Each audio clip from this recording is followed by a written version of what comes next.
বুমরা বল করছে। India versus South Africa test cricket match, second wicket catch out. Eden গার্ডেনের ভিড়টা দেখুন একবার, উইকেটের উল্লাসটা দেখুন, উচ্ছ্বাসটা দেখুন। এটাই হচ্ছে ইডেন গার্ডেন, কলকাতা। এটাই বাঙালিদের ক্রিকেট প্রেম।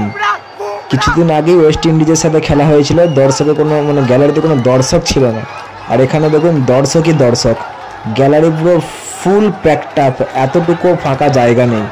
এটাই হচ্ছে বাঙালির ক্রিকেট প্রেম। India versus South Africa, South আফ্রিকার টেস্ট ক্রিকেট ম্যাচ চলছিল, যেটা লাস্ট পর্যন্ত হলো। লাস্ট যা রেজাল্ট, সাউথ আফ্রিকা 159-এ 10 উইকেটস, মানে অল উইকেট হয়ে যায়। তার বিপক্ষে ইন্ডিয়া আজ ফার্স্ট ডেই ব্যাট করতে নেমে 37 রানে 1 উইকেট, যেখানে বুমরা 5টা উইকেট নিয়েছে।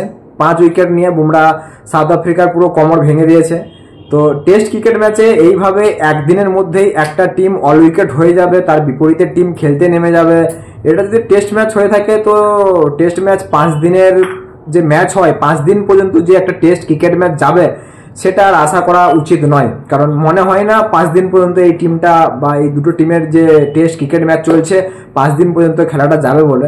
তো বিষয়টা হচ্ছে সব থেকে দুঃখের বিষয়। আমি টেস্ট ক্রিকেট ম্যাচের টিকিট কেটেছি, ভাবছিলাম যে দেখতে যাব ক্রিকেট ম্যাচ, কিন্তু এই যে টিকিটটা কেটেছি, আমি ডে 3 টিকিট কেটেছি। এরকম যদি জানতাম তাহলে আমি ডে 2 এরই টিকিট কেটে নিতাম, যে একটা টিম, দুটো টিম যে ক্রিকেট ম্যাচ খেলছে টেস্ট ক্রিকেট, সেটা 3 দিনেও পর্যন্ত যেতে পারবে না। তো খুবই দুঃখের বিষয়। এই যে টিকিটটা আমি কেটেছি, ঠিকভাবে মানে এখনো পর্যন্ত ভয়ে ভয়ে রয়েছি যে খেলা আদৌ আমি দেখতে পাবো তো না, তার আগেই খেলা কমপ্লিট হয়ে যাবে, ম্যাচ রেজাল্ট চলে আসবে ম্যাচের। এমন যাচ্ছে তাই জঘন্যতম খেলা। বিশেষ করে যেই টিমটা কিছু মাস আগে WTC জেতে, মানে টেস্ট যে চ্যাম্পিয়নশিপ হয়, টেস্ট চ্যাম্পিয়নশিপ যে জেতে, সেটা হচ্ছে south Africa. South Africa versus অস্ট্রেলিয়ার মধ্যে খেলা হয়েছিল WTC বিশ্বকাপের মতনই, ঠিক আছে, ওয়ার্ল্ড টেস্ট চ্যাম্পিয়নশিপ যে খেলাটা হয়েছিল, সেখানে উইন হয় সাউথ আফ্রিকা। সেই সাউথ আফ্রিকার টিম বেস্ট টিম, টেস্টের চ্যাম্পিয়ন টিম। বেস্ট চ্যাম্পিয়ন টিমের সাথে খেলা হচ্ছে ইন্ডিয়ার, সেখানেও বেস্ট চ্যাম্পিয়ন টেস্ট ক্রিকেট দল একদিনও পর্যন্ত খেলতে পারলো না, মানে একদিনও সমস্ত ব্যাটসম্যান টিকতে পারলো না, একদিনে অল উইকেট হয়ে যায় সমস্ত ব্যাটসম্যান। তার বিপরীতে ইন্ডিয়াকে ব্যাট করতে নামতে হয়, আবার ইন্ডিয়াও 37 রানে 1 উইকেট হয়ে যায়।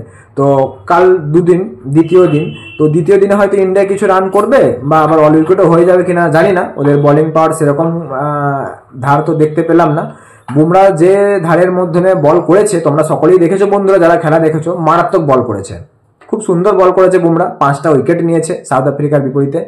আর ম্যাচটা যে কলকাতা ইডেন গার্ডেন্সে হচ্ছে, দর্শক গ্যালারি সম্পূর্ণ ভর্তি, টিকিট সব সেল হয়ে গেছে, একটাও টিকিট মানে একটাও সিট আর ফাঁকা নেই, সমস্ত টিকিট সেল। টিকিট যে অন্য কেউ আর নেবে, মানে এই মুহূর্তে বাঙালিদের, বিশেষ করে ইন্ডিয়াতে খেলা হলে, ইডেন গার্ডেনে খেলা দিলে, ইডেন গার্ডেনে টেস্ট খেলাও, এটা টেস্ট খেলার ম্যাচ, তাও ইডেন গার্ডেনে সমস্ত সিট ফুল ভর্তি, কোনো টিকিট খালি নেই, আর সব সিট ভর্তি, বুকিং কমপ্লিট। তো এইরকম হচ্ছে পরিস্থিতি। তো ডে 1 কমপ্লিট, ডে 2 এর টিকিট কমপ্লিট, ডে 3 এর টিকিট কমপ্লিট, ডে 4, 5 জানি না, ডে 3 পর্যন্তই ম্যাচটা যাবে কিনা তাতেই ডাউট রয়েছে। ডে 4 বা ডে 5 এর তো গল্প বাদই দিলাম। তো যাই হোক বন্ধুরা, বুমরা খুব সুন্দর বল করেছে, ইন্ডিয়ার টেস্টে খুব সুন্দর কামব্যাক করেছে। আমরা চাই ইন্ডিয়ার টেস্ট, ওয়ানডে, T20 সবেতেই খুব সুন্দরভাবে পারফরমেন্স করে সব T20 world cup, ODI world cup, এমনকি WTC অর্থাৎ ওয়ার্ল্ড টেস্ট চ্যাম্পিয়নশিপও ইন্ডিয়া জিতুক। এখনো পর্যন্ত ইন্ডিয়ার ঝুলিতে এটা আসেনি, WTCটি ওয়ার্ল্ড টেস্ট চ্যাম্পিয়নশিপ ইন্ডিয়া জিততে পারেনি। তো অস্ট্রেলিয়ার কাছে হেরে গিয়েছিল BGTতে, যেখানে ম্যাচ হয়েছিল, অস্ট্রেলিয়াতে ম্যাচ হয়েছিল, সেখানে খুবই খারাপ পারফরমেন্স ছিল ইন্ডিয়ার, যার ফলে WTC ফাইনালে ইন্ডিয়া যেতে পারেনি। ফাইনাল হয়েছিল অস্ট্রেলিয়া ভার্সেস সাউথ আফ্রিকার মধ্যে। তো আশা করব নেক্সট যে WTC হবে, সেখানে ইন্ডিয়া ফাইনালে উঠবে এবং WTC কাপ জিতবে। তো এই মুহূর্তে যাই হোক, টেস্টে ইন্ডিয়া খুব সুন্দর রেজাল্ট করছে, খুব সুন্দর খেলছে। 4 মাস পর রয়েছে ইন্ডিয়াতেই আবার world cup, T20 world cup রয়েছে ইডেন গার্ডেনে, সেখানেও ভাবছি টিকিট কাটবো, সেখানে খেলা দেখতে যাব। তো আপাতত ডে 3 টেস্টের টিকিট কেটেছি, এই তার টিকিট। তো দেখতে পাবো কিনা এখনো পর্যন্ত ডাউটে রয়েছি, তার আগেই হয়তো খেলা শেষ হতে পারে। তো বন্ধুরা, তোমাদের বুমরার বোলিং কেমন লেগেছে অবশ্যই কমেন্ট বক্সে কমেন্ট করে জানাবে। আর হ্যাঁ, এই স্থিতি থেকে কোন দল জিততে পারে বলে তোমাদের মনে হয়, সেটাও কমেন্ট বক্সে কমেন্ট করে জানাবে। Thank you.